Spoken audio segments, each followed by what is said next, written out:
Dedicado a la juventud de este mundo, la experiencia de la calle Azusa se centró tanto en lo que Dios hacía a través de adolescentes y jóvenes como en líderes como William Seymour y Frank Bartleman. Las historias de este libro tratan de jóvenes que obraron milagros, ejercieron los dones de Dios y dieron testimonio de su poder. Son historias de jóvenes que fueron parte vital de una de las mayores manifestaciones de la presencia de Dios en la historia. Si eres adolescente o joven, estas historias tienen el propósito de inspirarte y animarte. Dios puede, y quiere, usarte ahora, no en el futuro, cuando crezcas. Este libro te presenta a muchos grandes cristianos de las gloriosas reuniones de la calle Azusa que proclamaron el mensaje de Dios y fueron usados por él de manera poderosa. Algunos incluso fundaron grandes movimientos religiosos como las Asambleas de Dios. Pero primero fueron tocados y usados por Dios cuando tenían tan solo 12 y 13 años. Sin duda, Dios está orquestando otra gran manifestación de su presencia Shekinah en esta tierra. Las señales de su inminente visitación están por todas partes, mientras que incluso ahora los avivamientos estallan en todo el mundo. Quienes nos dedicamos a llevar estas historias al mundo estamos convencidos de que una de las principales razones por las que Dios ordenó la publicación de este libro en este momento es para inspirar a nuestra juventud. 40 años después de la profecía de que estas palabras se publicarían, Dios reunió a quienes Él quería usar para hacerlo realidad. Todos y cada uno de los miembros de este equipo creen que Dios quiere que los jóvenes sepan que Él puede usarlos de una manera poderosa, tal como lo hizo hace un siglo con los hombres y mujeres jóvenes que conocerán en las siguientes páginas. Lo que era desde el principio, lo que hemos oído, lo que hemos visto con nuestros ojos, lo que hemos contemplado y palparon nuestras manos, esto proclamamos concerniente al verbo de vida. 1 Juan 1 en 1. Un libro de muchos autores. Tradiciones orales plasmadas en la letra impresa. Los primeros autores de este libro son los santos de la calle Azusa, quienes revivieron las historias de Azusa una y otra vez. Captaron la atención de un joven llamado cariñosamente el hermano Tommy. Él no solo atesoraba sus historias, sino que las guardaba en su corazón hasta que Dios estuviera dispuesto a inmortalizarlas en la letra impresa. El segundo autor de este libro es Tom Welchel, o el hermano Tommy. Pasó horas y horas escuchando a estos queridos santos durante varios años, permitiendo que estas historias se grabaran indeleblemente en su mente. Durante 40 años esperó el momento oportuno que Dios le había ordenado para compartir sus historias con un editor que capturara la esencia de las mismas por escrito. Los terceros autores son el Dr. J. Edward Morris y Cindy M. C. Cowan, quienes tomaron esta tradición oral y, fieles a los relatos de Tom, elaboraron las historias en un registro organizado de los acontecimientos de Azusa. Las historias y el libro están narrados desde la perspectiva de Tom. Las referencias personales se refieren a Tom. Siempre que se usa un pronombre personal en primera persona, se hace referencia a Tom. El autor más importante es Dios, quien ordenó hace 40 años que esta tradición oral se publicara al mundo. Dios, en su magnífico poder, ha mantenido la mente de Tom clara y precisa, preservando estas historias con todo lujo de detalles. Prefacio. Azusa en memoria. La calle Azusa ha sido el tema de numerosos libros. Los escritores han intentado contar la historia de Azusa desde una perspectiva histórica, doctrinal y personal, desde la perspectiva de quienes experimentaron el asombroso derramamiento del Espíritu de Dios. Lo singular de este libro es que es una recopilación de historias de quienes estuvieron allí, aunque en su mayoría eran niños o jóvenes. Estas historias son frescas y reveladoras, y se cuentan desde la perspectiva de la juventud, tal como las recuerdan hasta 60 años después. Los santos recordaron estas historias una y otra vez a mediados de los años 60 a un joven llamado hermano Tommy. Mientras se contaban estas historias, se celebraba el 60º aniversario del avivamiento de la calle Azusa. Desde un niño de 3 años que dormía bajo los bancos durante el avivamiento hasta otros recuerdos asombrosos y personales, el hermano Tommy relata las historias de los santos de Azusa que se establecieron juntos en el hogar Oud Pisgah. Este hogar se había convertido en un puesto misionero que atendía a los menos afortunados que necesitaban un ministerio cristiano sincero. Introducción a Me contaron sus historias. Cuando llegué a Pisgah, pronto me di cuenta de que muchas de las personas allí habían participado en el gran avivamiento de Azusa. Al escuchar a la gente hablar de la calle Azusa, me dije, un momento, mamá habló de esto de la calle Azusa. Algunos de los predicadores a los que mamá me llevaba a escuchar hablaban de la calle Azusa. El hermano Smith, el supervisor de Pisgah, me contó más sobre el avivamiento y también me dijo quiénes en Pisgah habían tenido la experiencia de Azusa. En aquel entonces, era muy tímido. Tenía miedo de ir a hablar con estos santos hasta que uno de ellos, el hermano Cantrell, oró para que me diera el don de la santa valentía. Después de que obró ese milagro en mi vida, fui a Skid Row y les testifiqué de Jesús a los hombres y mujeres que estaban allí. Ya no era tímido, así que comencé a visitar a estos diferentes santos en Pisgah y a pedirles que me contaran sus historias. Tuve el privilegio de ser adolescente, aún no tenía 17 años, cuando empecé a sentarme y escuchar a estos antiguos santos de la calle Azusa. Pasé varios años conociendo a bastantes de estos queridos santos de Dios. Escuché las historias de los santos de la calle Azusa una y otra vez, cada mes durante años, hasta que murieron o hasta que me fui. Iba a sus apartamentos o a donde quiera que estuvieran. La mayoría vivían en los terrenos de Pisgah, pero algunos vivían en otros lugares. No importaba, donde quiera que estuvieran, caminaba hasta ellos. Una vez en sus casas, para mostrar respeto, me sentaba a sus pies. Por supuesto, les había dicho que me gustaban las galletas con chispas de chocolate y la leche. Así que cuando iba a escuchar sus historias, me ofrecían galletas y leche. Nunca me cansé de sentarme con cada persona, a veces hasta por varias horas, para poder escuchar a estos grandes santos compartir sus recuerdos del increíble obrar de Dios y su uso de estos jóvenes voluntarios y fieles en la calle Azusa. Tengo las historias aquí en mi cabeza, donde han estado por más de 40 años. Azusa desde debajo del banco conoce a la hermana Darnell 1 edad de Azusa. 3 al doblar la esquina, la pequeña Jean, de 3 años, pudo ver el sucio almacén blanco donde la gente se agolpaba las 24 horas del día. Aunque tenía poco más de 3 años, el viaje era un asunto cotidiano y, con la humedad de la tarde en el aire, la pequeña Jean estaba deseando entrar al lugar de reunión de la calle Azusa. Ahora, una tradición diaria, absorbía toda la emoción que llenaba la sala, maravillándose y preguntándose por todo lo que sucedía a su alrededor. Aunque la niña no entendía por qué la gente gritaba y lloraba, ni los milagros que ocurrían, le gustaba el ambiente. Pero lo que más le gustaba a la pequeña Jean era que, a los pocos minutos de entrar en la sala, su madre encontraba su asiento y Jean podía meterse debajo del banco, ponerse cómoda y tomar un siesta. Esta pequeña también se había acostumbrado a la densa niebla que llenaba la habitación. Al despertar de la siesta, con ganas de jugar, intentaba recoger la niebla en sus brazos. Le encantaba la nube que llenaba el almacén de la calle Azusa durante casi 3 años y medio, durante lo que históricamente se conoce como el renacimiento de la calle Azusa. Pasarían algunos años antes de que Jean tuviera la edad suficiente para comprender que estaba tratando de capturar la gloria Shekinah de Dios. De pequeña, Jean literalmente insufló la gloria Shekinah en sus pulmones en desarrollo. Experimentó Azusa con los ojos y la mente de una niña pequeña. Aunque su mente no podía comprender todo lo que sucedía a su alrededor, sabía que estaba en un lugar muy especial entre personas muy especiales en un momento muy especial. A medida que Jean crecía, aprendía de los milagros y la presencia de Dios en la forma de la gloria Shekinah, tan intensa durante esas reuniones, donde encontraba consuelo en la banca. Ella sería capaz de conectar las experiencias recordadas por familiares y amigos con las que su corazón capturaba, pero que su mente no podía comprender a esa tierna edad. Cuando conocí a Jean Darnell, era a principios de los 60, y yo era una figura casi permanente en Pisgah. Una mujer de cabello oscuro, con algunas canas que acentuaban su atractivo, la hermana Darnell era tranquila y de voz suave, de aproximadamente 1,63 m. Como hombre de 20 y pocos años, la encontré bastante atractiva. Aunque ya tenía 60 y tantos, parecía una mujer 20 años más joven. Cualquiera que la conociera se enamoraba de su carácter dulce y gentil. Comparto su historia como santa de Azusa no tanto por lo que recordaba en Azusa ni por lo que hizo durante ese gran avivamiento. Era demasiado joven para recordar mucho de lo que había experimentado. Su testimonio la incluye en este registro histórico. Su 1. Jean Darnell nació alrededor de 1923, 13 años después de que ocurriera la historia. Tom Welchel testifica que la historia es verdadera, pero que podría estar equivocado sobre quién era la niña. Tras 40 años de guardar las historias en su memoria, las contó tal como las creía. Los hechos, tal como los conocemos ahora, indican que la niña no era Jean Darnell. La historia de la niña fue contada por Jean Darnell.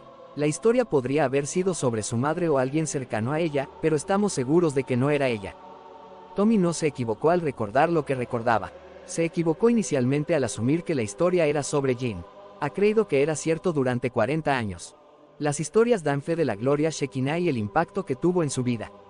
Ella también fue quien me dijo algo hace 40 años que ahora se cumple en este centenario del avivamiento de la calle Azusa. Dios tenía planes poderosos para muchos de los niños y jóvenes que fueron tocados por el avivamiento y participaron en la experiencia de la gloria Shekinah. A lo largo de este libro, conocerá a jóvenes de Azusa como Jean Darnell, jóvenes que luego se convirtieron en gigantes espirituales. El impacto de Azusa duraría toda la vida para la hermana Darnell. Su contacto con Dios y sus obras poderosas continuaría durante toda su juventud, ya que su madre la llevaba a reuniones como las de la Misión de la Octava y Maple, dirigida por Frank Bartleman. Aunque la gran gloria Shekinah fue exclusiva de Azusa, la joven Darnell disfrutaba del tiempo que pasaba en la Octava y Maple. La hermana Darnell se convertiría en la pastora Darnell cuando, en 1944, se convirtió en la sucesora en el púlpito de la famosa Aimee Semple McPherson en el Templo Angeles. Yo personalmente había asistido a muchas de sus reuniones en el Templo Angeles y me maravillaba su unción cuando predicaba la palabra de Dios. Aunque la pastora Jean no era tan efusiva como Aimee Semple McPherson, en muchos sentidos era una mejor predicadora. Normalmente tranquila y de voz suave, cuando comenzaba a predicar o enseñar, una unción descendía sobre ella y se podía sentir el poder de Dios en ella. Nunca olvidaré cómo fue que la pastora Jean orara por mí e impusiera sus manos sobre mi cabeza. Cada vez que me imponía las manos y oraba por mí, sentía el Espíritu de Dios a través de su tacto y sus tiernas palabras. Esta poderosa predicadora de Dios solía hablar de su experiencia en Azusa y de la gloria Shekinah de la que se había enamorado y que intentaba capturar desde pequeña. Esa experiencia fue tan profunda que formaría parte de su alma. Era como si el aire que respiraba en ese viejo almacén fuera un bautismo del Espíritu de Dios que selló su destino de servir a Dios con todas sus fuerzas. La pastora Darnell había tomado un cariño especial por algunos jóvenes de Pisgah, incluyéndome a mí. Siempre que venía a Pisgah a hablar, se aseguraba de llegar temprano para pasar tiempo con algunos de mis amigos y conmigo. Gracias a su disposición a hablar con nosotros personalmente, tuve el privilegio de conocer y pasar tiempo con la pastora Darnell en varias ocasiones. Una vez, cuando le pregunté por qué había decidido pasar tiempo con Mike y conmigo, me dijo: "Ustedes dos son muy jóvenes, pero saben lo que hacen y conocen a Dios". Al oír eso, lo tomé como un gran cumplido. Mi relación con la pastora Darnell era una que atesoro hasta el día de hoy. Su compasión y cariño fueron fundamentales para ayudarme a desarrollarme como joven cristiano. Hoy, no tengo ninguna duda de que Dios dispuso nuestra relación. De hecho, la pastora Darnell es indirectamente responsable de que este libro se escribiera 40 años después. En 1966, la Fraternidad de Empresarios del Evangelio Completo celebraba su convención internacional en el Templo Angeles y planeaba celebrar el 60º aniversario del avivamiento de la calle Azusa. Demos Shakarian, fundador de la Fraternidad de Empresarios del Evangelio Completo, había venido a Pisgah para hablar con el hermano Smith, quien supervisaba el ministerio en Pisgah. Shakarian quería que algunos santos de Azusa que vivían en Pisgah vinieran al Templo Angeles y contaran sus historias. Jean Darnell, pastora del Templo Angeles, llegó a Pisgah. Mientras esperaba que le enviaran la dirección de unos sobres que había encargado al Heraldo de la Esperanza, conversó con algunos santos de Azusa para hablar sobre la posibilidad de ir a compartir sus historias en la convención. Una de las santas con las que habló la pastora Jean fue Lucille, su exsecretaria. Le explicó lo que Shakarian quería, y Lucille le dijo al pastor Darnell: si de verdad quiere conocer todas las historias, solo tiene que pedirle al hermano Tommy Welchel que vaya a la convención y las cuente. Él las conoce todas a la perfección. Entonces la hermana Carney, a quien presentaremos en el próximo capítulo, dijo: él las conoce mejor que nosotros.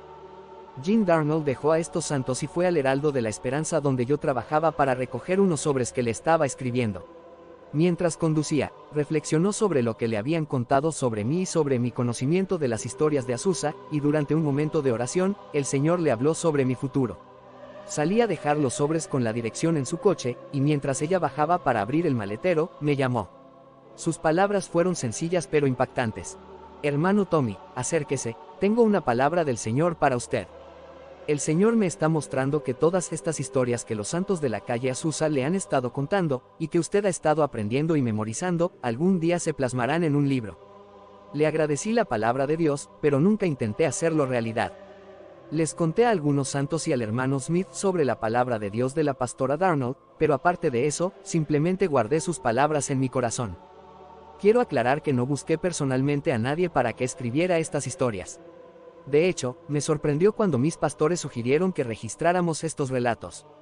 Cuando comenzamos a registrar las historias, finalmente le conté a uno de mis pastores sobre la profecía de hace 40 años. Dios no se demora en cumplir sus promesas. Su revelación al pastor Darnell ahora se cumple según su plan perfecto. En el principio conozcan a la hermana Carney Azusa.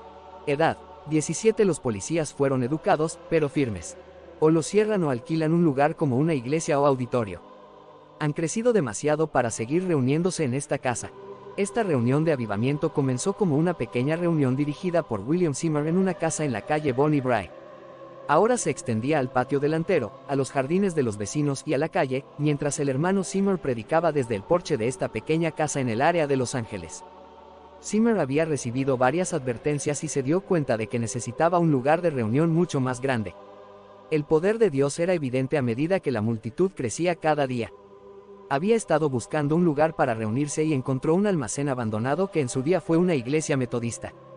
El almacén era perfecto, y lo único que impedía a Seymour alquilar el edificio era el dinero. Esa noche, la necesidad de mudarse pesaba en el corazón de Seymour. Le rogó a Dios que lo guiara y, antes de que terminara la noche, recibió la respuesta. Dios le indicó que subiera a un tranvía en cuanto terminara el servicio y fuera a Pasadena. Fiel a la guía de Dios, Seymour no discutió, sino que se dirigió a Pasadena, donde era ilegal que personas negras como el hermano Seymour estuvieran de noche. Viajó en el tranvía hasta que Dios le indicó que se bajara, y luego lo siguió, como Dios lo indicó, hasta un apartamento cercano. La hermana Carney, apenas una adolescente, pero casada, había llegado a Pasadena ese mismo día. Iba a reunirse con varias amigas que habían sido miembros de la primera iglesia bautista hasta que recibieron el bautismo del Espíritu Santo. Por alguna razón, eso no encajaba con la doctrina bautista. Esa noche se reunirían para orar por un avivamiento. Reunidas desde hacía meses en el apartamento de una de las integrantes del grupo, esa noche en particular, estas mujeres continuaron en ferviente oración durante varias horas. Estaban seguras de que Dios estaba a punto de hacer algo grande en el área de Los Ángeles. Poco después de las 10 de la noche, Dios reunió dos elementos de una fuerza que, al unirse, marcaría el comienzo de una de las mayores manifestaciones de Dios jamás experimentadas por el hombre desde el nacimiento de Cristo. Seymour se acercó al apartamento al que Dios lo había guiado y llamó a la puerta. La hermana Carney recuerda que eran alrededor de las 10:30 de la mañana p.m. Las mujeres fueron juntas a la puerta y, al abrir, encontraron a un hombre negro, tuerto, de pie frente a ellas.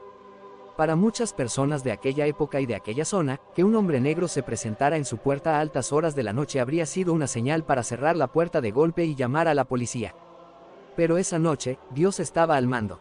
El dueño del apartamento, con cierta aprensión, preguntó, ¿puedo ayudarla? Comillas. La respuesta a esta simple y algo inquietante pregunta sobresaltaría y asombraría a los reunidos para orar. Después de varios meses de ferviente oración, Dios respondió de una manera inusual. Seymour respondió, estás orando por un avivamiento, ¿verdad? Comillas. Cuando las mujeres respondieron con un sí unánime, Seymour hizo una declaración contundente, soy el hombre que Dios ha enviado para predicar ese avivamiento. Sin dudarlo, las mujeres lo invitaron a entrar. Después de una charla animada, les predicó y recogió una ofrenda que fue más que suficiente para alquilar el almacén de la calle Azusa. Esta historia se cuenta para presentar a la hermana Carney. La reunión de oración de esa noche y los asistentes no fueron una coincidencia. Dios había estado preparando a muchos para el milagro de Azusa. Sin esta reunión ordenada, Azusa podría no haber sucedido nunca, y la reunión nunca se habría llevado a cabo de no haber sido por la obra de la hermana Carney. Su historia comienza 2 años antes de Azusa. En 1904, el hermano Langford, la hermana Carney, cuya historia leerán más adelante, regresó de asistir a la escuela bíblica en Topeka, Kansas, bajo la dirección de Charles Parham. Al regresar a Pisgah, Langford conoció al Dr. Yoakum, fundador de Pisgah, y le presentó la llenura del Espíritu Santo con la evidencia de hablar en otras lenguas. El Dr. Yoakum aceptó de inmediato esta enseñanza y comenzó a compartir esta experiencia con todos los que asistían a sus reuniones. Mientras asistía a los servicios en Pisgah, a la temprana edad de 15 años y ya casada, la hermana Carney respondió a las enseñanzas del Dr. Yoakum y fue una de las primeras en recibir el bautismo del Espíritu Santo. En 1904, su amor por el Señor y su deseo de presentar a otros la emocionante experiencia de ser llena del Espíritu Santo la llevaron a Pasadena. Allí les testificó a varias de sus amigas, miembros de la primera iglesia bautista. Para 1906, a estas mujeres se les había pedido que abandonaran la iglesia bautista debido a sus creencias. Sin que ellas lo supieran, Dios estaba preparando el escenario para una obra milagrosa del Espíritu Santo. Cuando conocí a la hermana Carney a principios de los 60, tenía unos 75 años, medía aproximadamente 1,65 m y era esbelta, con un peso aproximado de 60 kilos. Era la típica abuelita, con un moño recogido sobre su cabello canoso. Caminaba despacio, con pasos cortos, siempre con una sonrisa agradable. Tenía un rostro mayor, con una barbilla puntiaguda, y cuando sonreía, sus labios se hundían. Todavía usaba esos vestidos floreados que usaban las damas a principios del siglo XX. Y sí, usaba botas de abuelita, esas botitas con pequeños ganchos y ojales. Aproximadamente cada tercer lunes por la noche, caminaba hacia el apartamento de la hermana Carney. Al acercarme a su casa, olía el tentador aroma de galletas de chocolate recién horneadas que me esperaban. Tenía el privilegio una vez al mes de sentarme a los pies de la hermana Carney sobre una pequeña alfombra frente a su mecedora de madera. Mientras comía galletas y bebía un vaso de leche fría, la escuchaba contarle a Azusa historias como la que inicia este capítulo. Apreciada por todos porque contaba las historias de Azusa con todo lujo de detalles, la hermana Carney también era una de mis narradoras favoritas. Aunque normalmente tenía una voz un poco aguda, cuando contaba sus historias, su voz era suave y a la vez llena de emoción. La historia que comenzamos sobre el nacimiento de Azusa no terminó ahí. Al principio, la hermana Carney, que entonces tenía 17 años, estaba allí. De hecho, la señora Carney estuvo presente desde que subieron el alquiler del edificio, hasta el primer día que entraron a limpiarlo, hasta que cerraron la puerta con candado. La hermana Carney relató aquellos primeros días en la calle Azusa con una emoción que la acompañó durante más de 60 años. Incluso con el dinero que Seymour recaudó para el alquiler de la hermana Carney y sus amigas, el viejo y destartalado almacén blanco aún requería mucho trabajo físico para prepararlo para su uso. La hermana Carney y sus amigas del apartamento se unieron al grupo de Bonnie Bright para preparar el sucio y desordenado edificio para que sirviera como centro de culto. Retiraron todo tipo de trastos que se habían acumulado a lo largo de los años. El almacén incluso se había usado como granero, albergando todo tipo de animales, y con ellos se acumulaban montones de excrementos. La hermana Carney recuerda que el hermano Seymour asignó a cada voluntario un área para limpiar. Con una cálida sonrisa, expresó su gratitud por la tarea de limpiar el área que albergaba a las cabras pequeñas con sus excrementos, en lugar de limpiar lo que dejaban los caballos y el ganado. Después de limpiar el almacén, los voluntarios se reunieron y colocaron cajas de fruta de madera que habían encontrado tiradas detrás de la tienda de comestibles cercana. Colocaron tablones de 2x12, de 3,5 metros de largo, para que sirvieran de bancos en toda la sala de reuniones.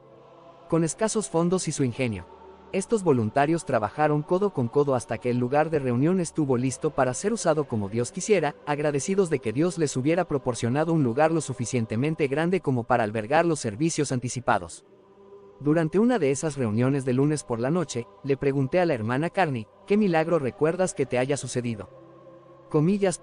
Sonrió y sus labios se hundieron al sentir la emoción. Fue la mujer que sorprendió a su esposo con otra mujer. Se había peleado con ella y la adúltera le arrancó la oreja de un mordisco. La hermana Carney sonreía, pero yo me reía a carcajadas. Ella me reprendió suavemente por reírme y dijo, hermano Tommy, no tiene gracia pillar a tu marido con otra mujer y que luego los dos se peleen y la otra mujer le arranque la oreja de un mordisco.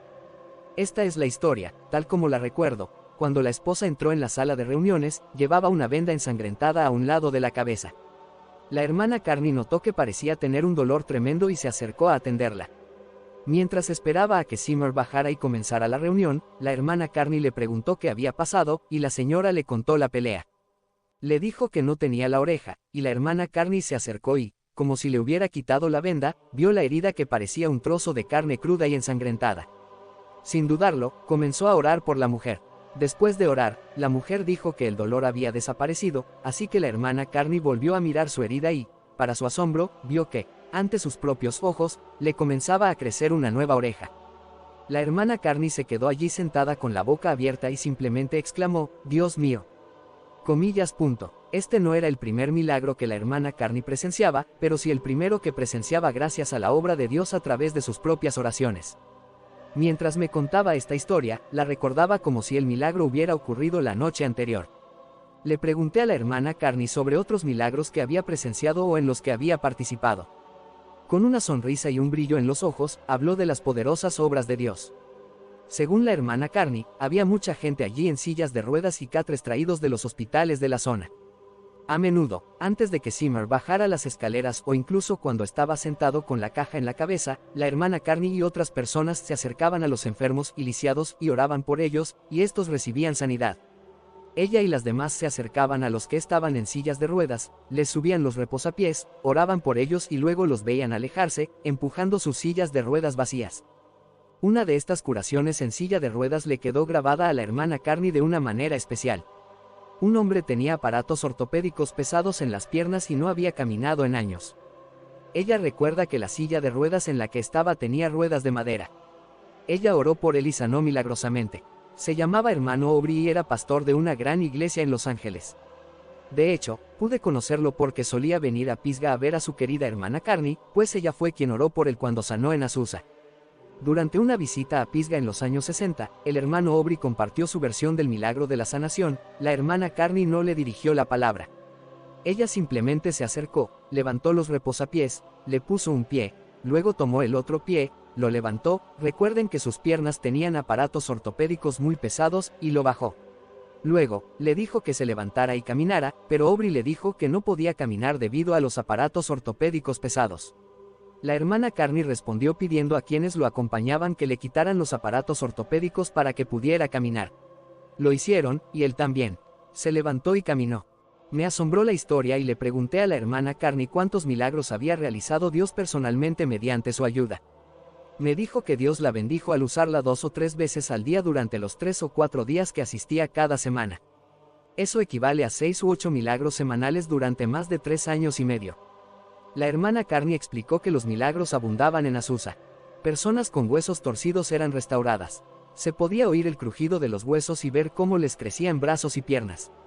Nuestras conversaciones pasaron de los milagros realizados por Dios a través de los santos fieles que asistían a las reuniones a la diferencia en los milagros cuando el hermano Zimmer predicaba. La hermana Carney explicó que cuando el hermano Zimmer venía, se producían milagros aún mayores.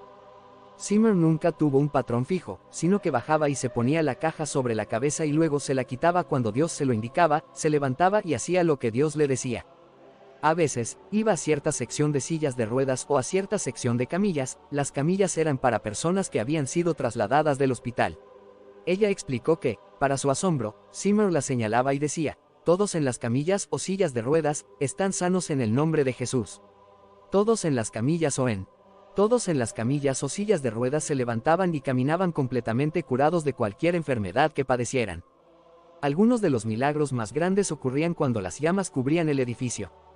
Los huesos que estaban agrietados y rotos sanaban por completo. Nuestra conversación pasaba de los milagros realizados por Zimmer a Zimmer personalmente. Quería saber más sobre este gran hombre, y la hermana Carney era un tesoro de información. Su historia comenzó con la caja en su cabeza.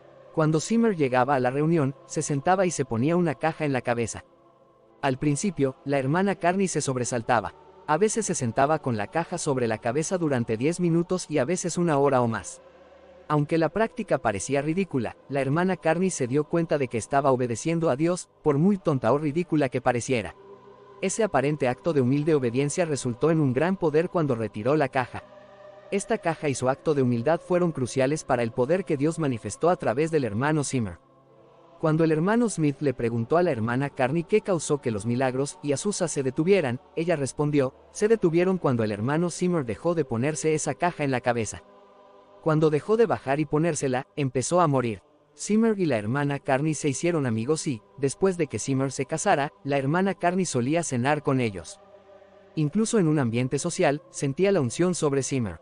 Recordaba que era muy agradable estar con Zimmer. Era un hombre humilde que siempre tenía un brillo en los ojos, una sonrisa en el rostro y una voz profunda y resonante. No había duda de su unción de Dios. Recordaba que si tocabas a Zimmer, una especie de descarga eléctrica te daba. La corriente era tan fuerte que la primera vez que lo tocó durante una reunión, casi se desmaya. Por supuesto, cualquier conversación sobre Azusa giraba en torno a la gloria Shekinah. Cuando le preguntaba sobre su experiencia con la presencia del Espíritu de Dios, el rostro de la hermana Carney se iluminaba. Lo describía como parte del cielo. Para ella, era como respirar oxígeno puro, y para su asombro, siempre estaba presente. Cuando le pedí que describiera el incendio de la gloria Shekinah, reportado por muchos, contó su historia. Recordó que los bomberos acudieron tras recibir una llamada de que el edificio estaba en llamas. Al llegar, no olieron humo ni vieron ninguna señal de incendio. No salió corriendo con los bomberos. Recordó que fueron Zimmer, Bosworth, Lake, Smith y Sines quienes salieron corriendo. La hermana Carney salió una vez para ver las llamas con sus propios ojos. Recuerden que los bomberos habían recibido llamadas en varias ocasiones, ya que los transeúntes informaban haber visto llamas salir disparadas del tejado del edificio. Finalmente, la hermana Carney le preguntó a John Lake por qué los bomberos seguían viniendo a buscar el incendio. Él explicó que el fuego descendía del cielo hacia el edificio y que el fuego subía del edificio y se encontraba con el fuego que bajaba. Fascinada, la hermana Carney salió, caminó media cuadra y contempló con sus propios ojos la impresionante vista. Para ella, esta conexión divina del fuego que descendía del cielo y subía al cielo era una prueba más de la poderosa presencia de Dios en ese lugar. La hermana Carney comentó que, aunque la gloria de la Shekinah estaba presente todo el tiempo dentro del edificio, esta conexión divina no era algo cotidiano. Siempre que esta conexión se hacía presente, el poder de Dios era aún más intenso en la reunión. La hermana Carney era una fuente inagotable de información. Mientras hablábamos, mencionaba a algunos de los otros jóvenes con los que había estado en Azusa. Ella no era la única joven que corría por ahí siendo usada por Dios para obrar sus milagros. Formaba una especie de equipo con C.W. Ward y Ralph Riggs, y los invitaba a acompañarla cuando llegaba gente nueva para ver si podían ministrarles. Estos jóvenes tenían entre 13 y 14 años y, en compañía de la hermana Carney, se abrían paso entre la multitud, deseando ser usados por Dios para obrar milagros y ayudar a la gente a sanar. Eran niños que corrían y se divertían, orando por la gente y buscando a quienes necesitaban sanidad. Estos dos jóvenes más tarde se convertirían en los fundadores de la Iglesia de las Asambleas de Dios, el movimiento pentecostal más grande de Estados Unidos y del mundo. La hermana Carney también era muy cercana a John G. Lake, quien había recibido el bautismo en Zion, Illinois, y llegó a Azusa de joven para ver qué estaba sucediendo.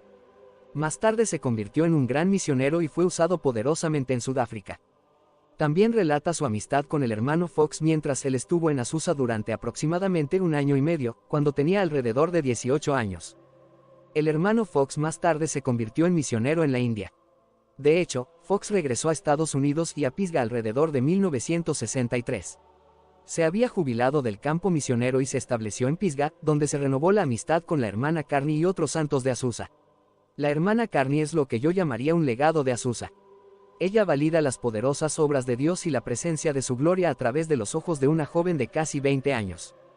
No solo estuvo allí como testigo presencial, sino que también fue una participante vital en esta asombrosa obra de Dios. Su entusiasmo al revivir estas historias conmigo cada mes me permitió experimentar a Azusa a través de sus ojos.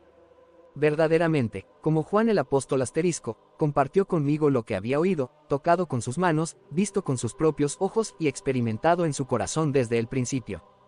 Asterisco 1 Juan 1 en 1 Un saqueo de la época moderna. Conozcan al hermano Anderson Azusa, edad 15. El almacén de la calle Azusa se llenó rápidamente con la expectativa de ver y escuchar al hermano Zimmer proclamar la palabra de Dios. La multitud había crecido de un puñado de fieles seguidores a cientos que ahora se reunían varias veces al día para presenciar y experimentar los milagros de Azusa y la unción del hermano Zimmer. Entre los asistentes se encontraba un joven de 15 años llamado hermano Anderson, quien asistía fielmente al avivamiento de la calle Azusa. Fue uno de los primeros en recibir el bautismo del Espíritu Santo en Azusa y ser parte de esta poderosa obra de Dios. Aunque medía poco menos de 1,80 m, cuando la multitud se reunía, al hermano Anderson a menudo le costaba ver lo que sucedía en el edificio, ya que muchos de sus amigos adolescentes realizaban milagros. Ver al hermano Anderson subido a los bancos no era raro. Como Zaqueo, que se subió a un sicómoro para ver mejor a Jesús, Anderson buscaba un mejor punto de observación para presenciar las maravillas y los gestos de Dios. Conocí al hermano Anderson en Pisgah, donde nos hicimos grandes amigos. Siempre que lo veía, ya fuera en la iglesia o en su casa, el hermano Anderson me veía venir a 1 cuadra de distancia y venía dando saltos por la calle diciendo, bueno, hermano Tommy. Me alegro mucho de verte. Y yo siempre me alegraba de verlo. El hermano Anderson era de complexión mediana y ojos brillantes. Su cabello, engominado hacia atrás, canoso y con poca calva, acentuada su tez rubicunda. Se le reconocía a 3 kilómetros por el paso ágil de su andar. Quizás su característica más memorable era que siempre tenía una hermosa sonrisa en el rostro y estaba siempre alegre y feliz. En todos los años que lo conocí, nunca lo vi fruncir el ceño. Tenía el privilegio de ir a casa del hermano Anderson aproximadamente una vez al mes los jueves por la noche. Estaba al menos a 1 cuadra de distancia cuando salía corriendo a buscarme a mitad de camino y me daba la bienvenida a su casa. A diferencia de las mujeres, el hermano Anderson no tenía galletas caseras, las suyas eran compradas, pero me tenía leche fría y galletas esperándome. Todavía recuerdo cómo vestía. Llevaba una camisa sencilla de manga larga, abotonada hasta arriba, incluido el botón superior, y siempre metida en el pantalón. Usaba pantuflas y pantalones normales con cinturón en lugar de tirantes. Por respeto, me sentaba a sus pies sobre un suelo de madera desolado mientras él se acomodaba en su mecedora cubierta de vinilo. Quizás, acomodarse, no sea la mejor manera de describir esta aventura. En realidad, no se sentaba en su silla, se sentaba en el borde. Cuando empezaba a contar sus historias, levantaba las manos, daba saltos en la silla y contaba con entusiasmo los diferentes milagros que había visto o por los que había orado en Azusa. La imagen del hermano Anderson y su hogar sigue viva en mi memoria. Allí estaba este anciano, viviendo en un apartamento con escasa decoración y pocos muebles. Un cuadro colgado en la pared que destacaba era el de John G. Lake y el hermano Anderson, uno al lado del otro, una foto tomada unos 60 años antes. Aunque sus posesiones eran escasas, este hombre era rico en recuerdos invaluables y experiencias invaluables que el oro jamás podría comprar. Cuéntame de nuevo sobre tus días en Azusa. Yo comenzaba la conversación y el hermano Anderson se acercaba al borde de su silla y comenzaba a dar saltos al comenzar sus historias. Muchas veces comenzaba con su propia experiencia personal. Aunque nació de nuevo antes de asistir a Azusa, allí recibió el don de hablar en lenguas poco después de que comenzara el avivamiento. Recuerda que cuando empezó a hablar en lenguas, lo hacía en voz alta, como si alguien le hubiera subido el volumen. Tan pronto como pronunció lenguas, para su asombro y conmoción, alguien interpretó lo que decía. Al recordar toda la experiencia, la describía como estar en el cielo. Anhelaba ver otro avivamiento como el de Azusa. De las lenguas a las sanidades era una progresión lógica. Siempre quise saber sobre los milagros en los que habían participado los santos de Azusa. El hermano Anderson me contó que muchos ciegos y sordos fueron sanados y que él participó en muchas de esas sanidades. Algunos eran personas mayores, otros de mediana edad y otros jóvenes, adolescentes como él. Si no era parte del milagro, probablemente estaba de pie en una banca viendo otros milagros. Me dijo que solo tenía unos 15 años y que había asistido a Azusa unas 10 veces cuando Dios lo usó por primera vez para ayudar a las personas a recibir sanidad. Un joven, no mucho mayor que el hermano Anderson, tenía un pie zambo y, al entrar en la reunión, intentó ocultar su desfiguración. Le explicó al hermano Anderson que no quería que la gente sintiera lástima por él. El hermano Anderson le preguntó al joven, ¿conoces la gloria de la Shekinah? Estamos en los milagros de Dios. No tienes que tener esto. Continuó explicándole al joven que Jesús, cuando murió en el Calvario, recibió 39 azotes en la espalda, y que fueron para su sanidad. El joven respondió, pero eso fue por enfermedades y dolencias, solo tengo el pie torcido de lado. El hermano Anderson respondió, Dios lo sanará. Deberías ver algunos de los milagros que se hacen aquí. El joven finalmente creyó que un milagro era posible, y el hermano Anderson comenzó a orar por él. Para su asombro, poco después de la oración, el pie no solo salió, sino que comenzó a moverse lentamente hacia afuera. En cuestión de minutos, el joven saltaba, corría y gritaba. Esta pudo haber sido la primera vez que Dios usó al hermano Anderson para obrar una sanación milagrosa mediante la fe y la oración, pero no fue la última. El hermano Anderson recuerda haber orado por una mujer mucho mayor que él con un gran nudo justo encima de la muñeca. Ella no sabía qué era, pero le dolía. Cuando él le preguntó sobre el dolor, ella le dijo que ni siquiera podía trabajar en casa. En lugar de levantar objetos, los arrastraba con el brazo. El hermano Anderson le dijo que no tenía que hacerlo, porque Jesús la sanaría. Extendió la mano, apenas tocó el nudo y dijo, en el nombre de Jesús, se sana. En segundos, el nudo desapareció. Inmediatamente, se emocionó tanto que comenzó a bailar allí mismo, y el hermano Anderson se convirtió en su compañero de baile.